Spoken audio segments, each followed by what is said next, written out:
பிஸ்மில்லாஹிர்ரஹ்மானிர்ரஹீம். அஸ்ஸலாமு அலைக்கும் வரஹ்மத்துல்லாஹி தஆலா வபரகாத்துஹு. Welcome to my channel. Today's Quran verse. இன்ஷா அல்லாஹ் நம்ம டெய்லி தமிழில் குரான் ஓத போகிறோம். நம்மள எத்தனை பேர் தமிழ் பொருளோட குரான் ஓதுறோம் அப்படிங்கிறது தெரியாது. தமிழ் அர்த்தத்தோட குரான் ஓதணும் அப்படின்னு நினைக்கிறவங்க இந்த வீடியோ ரொம்பவே யூஸ்ஃபுல்லாக இருக்கும். இன்ஷா அல்லாஹ் ஒரு 10 நிமிடம் நேரம் ஒதுக்கி இந்த குரான் வசனங்களை கேளுங்க. அல்லாஹ் உங்களுக்கும் எனக்கும் ரஹ்மத் செய்வானாக. இன்ஷா அல்லாஹ் டெய்லி தமிழ் குரான் இந்த சேனலில் அப்டேட் ஆகிட்டு இருக்கும்.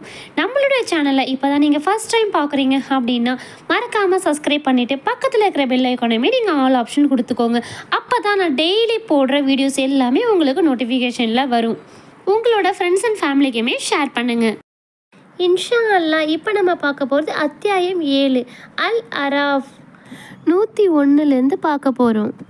லாஸ்ட் வீடியோ நீங்கள் பார்க்கல அப்படின்னா மேல் ஐகார்ட்லேயும் டிஸ்கிரிப்ஷனில் நான் கொடுக்குறேன், செக் பண்ணி பாருங்கள். இப்போ வாங்க கண்டினியூ பண்ணலாம். நாம் அவ்வூர்கள் பற்றிய செய்திகளை உமக்கு எடுத்துரைக்கின்றோம். அவர்களுக்கான தூதர்கள் அவர்களிடம் தெளிவான சான்றுகளை கொண்டு வந்தனர். ஆயினும் ஏற்கனவே அவர்கள் பொய் என கூறிக்கொண்டிருந்ததால் இறை நம்பிக்கை கொள்வோராக இருக்கவில்லை. இவ்வாறே இறைமறுப்பாளர்களின் உள்ளங்களில் அல்லாஹ் முத்திரையிடுகிறான். வாக்குறுதியை நிறைவேற்றுவதை அவர்களில் பெரும்பாலானோரிடம் நாம் காணவில்லை. மாறாக அவர்களில் பெரும்பாலானோரை பாவிகளாகவே கண்டோம். அவர்களுக்கு பின்னர் மூசாவை நமது சான்றுகளுடன் ஃபிர்அவுனிடமும் அவனது பிரமுகர்களிடமும் அனுப்பினோம். அவர்கள் அவற்றை மறுத்து அநியாயம் செய்தனர். குழப்பவாதிகளின் முடிவு எப்படியானது என்பதை கவனிப்பீராக. ஃபிர்அவுனே, நான் அகிலங்களின் இறைவனுடைய தூதராவேன் என்று மூசா கூறினார். அல்லாஹ்வின் மீது உண்மையை தவிர எதையும் நான் கூறாமல் இருப்பது கடமையாகும். உங்கள் இறைவனிடமிருந்து தெளிவான சான்றை உங்களிடம் கொண்டு வந்து இருக்கின்றேன். எனவே இஸ்ராயலின் வழித்தோன்றல்களை என்னுடன் அனுப்பிவிடு என்றும் கூறினார். நீர் ஏதேனும் அற்புதத்துடன் வந்திருந்தால் அதில் உண்மையாளர்களாகவும் இருந்தால் அதை கொண்டு வருவீராக என்று அவன் கூறினான். அப்போது அவர் தனது கைத்தடியை போட்டார். உடனே அது தெளிவான பெரிய பாம்பாகி விட்டது. தமது கையை அக்குள் பகுதியிலிருந்து வெளியில் எடுத்தார். அப்போது அது பார்ப்போருக்கு வெண்மையாக இருந்தது. இவர் திறமையான சூனியக்காரர். உங்கள் நாட்டிலிருந்து உங்களை வெளியேற்ற நினைக்கின்றார். எனவே என்ன ஆணையிடுகின்றீர்கள் என ஃபிர்அவுனின் சமுதாய தலைவர்கள் கேட்டனர். இவருக்கும் இவரது சகோதரருக்கும் தவணை அளிப்பாயாக. ஆள் திரட்டு ஒரே பல ஊர்களுக்கு அனுப்புவாயாக. அவர்கள் திறமையான சூரியக்காரர்கள். அனைவரையும் உன்னிடம் அழைத்து வருவார்கள் என அவர்கள் கூறினர். சூனியக்காரர்கள் ஃபிர்அவுனிடம் வந்து நாங்கள் வெற்றி பெற்றால் எங்களுக்கு ஏதேனும் வெகுமதி உண்டா என்று கேட்டனர். ஆம், அப்பொழுது நீங்கள் நெருக்கமானோர் ஆவீர்கள் என அவன் கூறினான். மூசாவே, நீர் போடுகிறீரா அல்லது நாங்கள் முதலில் போடவா என அவர்கள் கேட்டனர். நீங்களே போடுங்கள் என்று அவர் கூறினார். அவர்கள் போட்டதும் மக்களின் கண்களை மயக்கி அவர்களை பயமுறுத்தினர். அவர்கள் மாபெரும் சூனியத்தை கொண்டு வந்தனர். உமது கைத்தடியை போடுவீராக என்று நாம் மூசாவுக்கு அறிவித்தோம். உடனே அது பாம்பாக மாறி அவர்கள் பொய்யாக தோற்றுவித்ததை விழுங்கியது. உண்மை உறுதியானது. அவர்கள் செய்து கொண்டிருந்தவை பொய்யாகி விட்டன. அவர்கள் அவ்விடத்திலேயே தோற்கடிக்கப்பட்டு சிறுமை அடைந்தோராக மாறினார். சூனியக்காரர்கள் அல்லாஹுக்கு சஜிதா செய்தோராக விழுந்தனர். அகிலங்களில் இறைவனை நாங்கள் நம்பினோம் என்று கூறினர். அவன் மூசாவுக்கும் ஹாரூனுக்கும் இறைவன் என்றும் கூறினர். நான் உங்களுக்கு அனுமதி அளிக்கும் முன்னரே நீங்கள் அவரை நம்பிவிட்டீர்களா? இந்நரகவாசிகளை இங்கிருந்து வெளியேற்றுவதற்காக இங்கு நான் செய்த சூழ்ச்சியே இது. நீங்கள் இதன் பலனை அறிந்து கொள்வீர்கள் என ஃபிர்அவுன் கூறினான். நான் உங்கள் மாறுகால்களை துண்டித்து பின்னர் உங்கள் அனைவரையும் சிலுவையில் அறைவேன் என்றும் கூறினான். எங்கள் இறைவனிடமே நாங்கள் திரும்பி செல்வோர். எங்கள் இறைவனின் சான்றுகள் எங்களிடம் வந்தபோது அவற்றின் மீது நாங்கள் நம்பிக்கை கொண்டோம் என்பதற்காகவே தவிர நீ எங்களை பழி வாங்கவில்லை என அவர்கள் கூறினர். எங்கள் இறைவனே, எங்கள் மீது பொறுமையை பொழிவாயாக, எங்களை முஸ்லிம்களாக மரணிக்க செய்வாயாக என்று பிரார்த்தித்தனர்.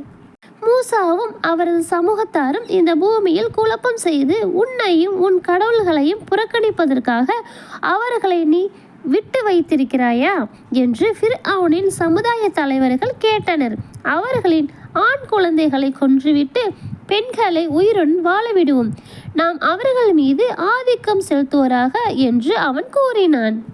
அல்லாஹ்விடம் உதவி தேடுங்கள், பொறுமையை மேற்கொள்ளுங்கள். இப்பூமி அல்லாஹ்வுக்கே உரியது. தன் அடியார்களின் தான் நாடியோருக்கு அதை சொந்தமாக்குகிறான்.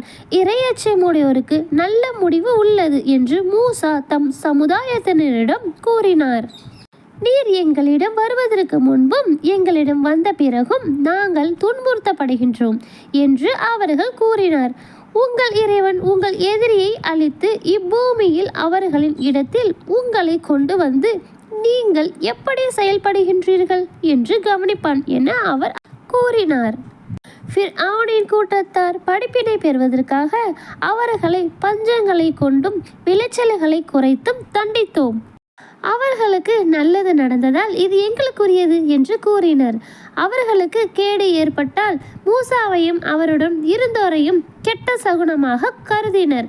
அறிந்து கொள்ளுங்கள், அவர்கள் கெட்ட சகுனம் கருதுவது அல்லாஹ்விடமே உள்ளது. எனினும் அவர்களின் பெரும்பாலானோர் அதனை அறிய மாட்டார்கள்.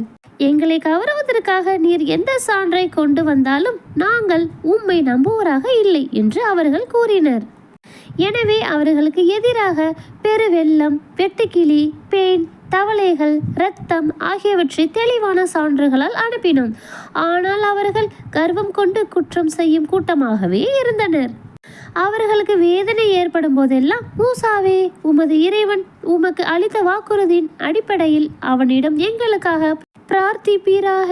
எங்களை விட்டும் நீர் இவ்வேதனையை நீக்கிவிட்டால் உம்மீது நம்பிக்கை கொள்வோம், உம்முடன் இஸ்ராயலின் வழித்தோன்றல்களையும் அனுப்பிவிடுவோம் என அவர்கள் கூறினர்.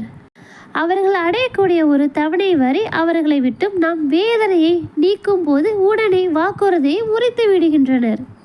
நாம் அவர்களை தண்டித்த போது அவர்களை கடலில் மூழ்கடித்தோம். ஏனெனில் அவர்கள் நமது சான்றுகளை பொய் என கூறி அவற்றை அலட்சியம் செய்வோராக இருந்தனர். நாம் அருள்வளம் புரிந்த அப்பூமியில் கிழக்கு பகுதிகளுக்கும் மேற்கு பகுதிகளுக்கும் பலவீனர்களாக்கப்பட்ட அச்சமுதாயத்தை வாரிசுகளாக்கினோம். இஸ்ராயலின் வழித்தோன்றர்கள் பொறுமையாக இருந்ததால் அவர்களுக்கு உமது இறைவனின் அழகிய வாக்கு முழுமையாக நிறைவேறியது. ஃபிர்அவுனும் அவனது சமுதாயமும் உருவாக்கி கொண்டிருந்தவற்றை அவர்கள் உயரமாக கட்டி கொண்டிருந்தவற்றையும் அடியோடு அழித்தோம். இஸ்ராயலின் வழித்தோன்றல்களை கடலை கடந்து செல்ல வைத்தோம். அவர்கள் தமது சிலைகளை வணங்கி கொண்டிருந்த ஒரு கூட்டத்திடம் வந்தபோது, மூசாவே, இவர்களுக்கு கடவுள்கள் இருப்பதைப் போல எங்களுக்கும் கடவுளை ஏற்படுத்துவீராக என்று கேட்டனர். நீங்கள் அறிவில்லாத கூட்டமாகவே இருக்கின்றீர்கள். அவர்கள் எதில் இருக்கின்றார்களோ அது அழிக்கப்படக்கூடியது. அவர்கள் செய்து கொண்டிருந்தவையும் வீணானவையே என்று அவர் கூறினார். அல்லாஹ்வையின்றி உங்களுக்கு வேறு கடவுளை தேடுவேனா? அவனே அகிலத்தாரை விட உங்களை சிறப்பித்தான் என்றும் கூறினார். கடும் வேதனையால் உங்களை துன்புறுத்தி கொண்டிருந்த ஃபிர்அவுனின் கூட்டத்தாரிடமிருந்து உங்களை நாம் காப்பாற்றியதை நினைத்து பாருங்கள். அவர்கள் உங்களின் ஆண் குழந்தைகளை கொன்று பெண்களை உயிருடன் வாழவிட்டார்கள்.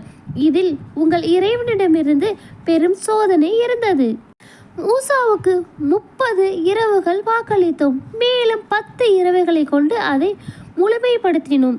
அவரது இறைவன் வாக்களித்த காலம் 40 இரவுகளாக முழுமை பெற்றது.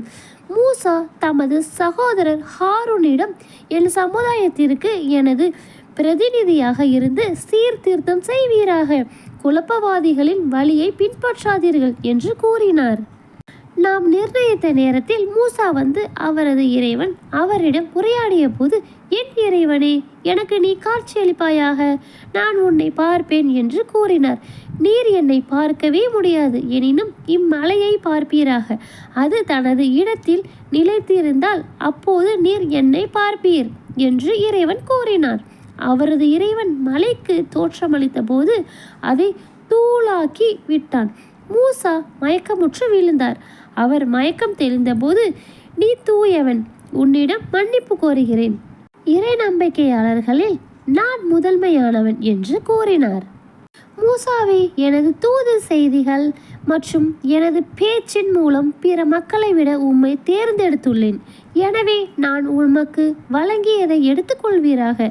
நீர் நன்றி செலுத்துவோரில் ஆகிவிடுவீராக என்று அவன் கூறினான்.